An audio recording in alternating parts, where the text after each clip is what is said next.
வணக்கம் மக்களே. இந்தியாவில் அதிக மக்களால் பார்க்கப்படக்கூடிய ஒரு விளையாட்டுனா அது கிரிக்கெட்டு தான் அப்படின்னு நான் நினைக்கிறேன். இன்றைக்கி ஒரு 15 வயசு பையன் ஒரு ஆட்டம் ஆடுறான் பாருங்கள். இன்றைக்கி இல்லை, அவன் போன வருஷத்துலேருந்தே ஆட்டம் ஆடுறான். என்ன ஆட்டம் ஆடுறான்! ஒரு கிரிக்கெட் விளையாடுறக்கூடிய ஒரு பையனா எனக்கு தெரிஞ்சு இந்த மாதிரிலாம் எப்படி அடிக்க முடியுன்ற அளவுக்கு அடிக்கிறான். ஆனால் உடம்பும் பார்த்தா ரொம்ப ஃபிட்டாக இருக்கான். இப்போ விராட் கோலி மாதிரி ஃபிட்டாக இருக்கான்னு பார்த்தீங்கன்னா அப்படி இல்லை. ஆனாலும் பையன் அடிக்கிற ஷாட்லாம் அப்படி இருக்குது.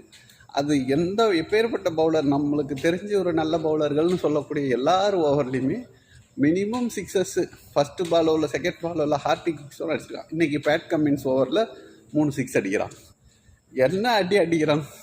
28 பால், வெறும் 27 பாலில் 93 ரன் அடிச்சிட்டாப்புல. இன்னும் விட்டுருந்தா நம்ம யூனிவர்சல் பால் கிறிஸ் கையில் இருக்கா இல்லையா, 30 பாலில் 100 அடிச்சிருந்தாரு. அதை பீட் பண்ணியிருப்போம். என்னமோ அவுட் ஆகிட்டான். அந்த அடி அடிக்கிறான். இந்த பையன் பேர் வைபவ் சூரியவன்சி. இன்னும் போகிற போக்க பார்த்தினா ஒரு ஐகானிக் பிளேயரா அப்படி வர முடியல. நம்ம இந்தியாவில் மட்டும் இல்லை, வேர்ல்ட் கிளாஸில் இந்நேரம் பல பேர் அவனை பார்த்துருப்பாங்க. அவனோட நெகட்டிவ் என்ன, எப்படி அவனை விக்கெட் எடுக்கலாம்னு. ஆனால் அந்த அடி அடிக்கிறான். கிரிக்கெட் பார்க்காதவங்களுக்கு கூட அந்த பேர் தெரிகிற அளவுக்கு, பேசக்கூடிய அளவுக்கு ஒரு இம்பேக்டை ஏற்படுத்தியிருக்கான் பையன். இந்த அளவுக்கு அடி.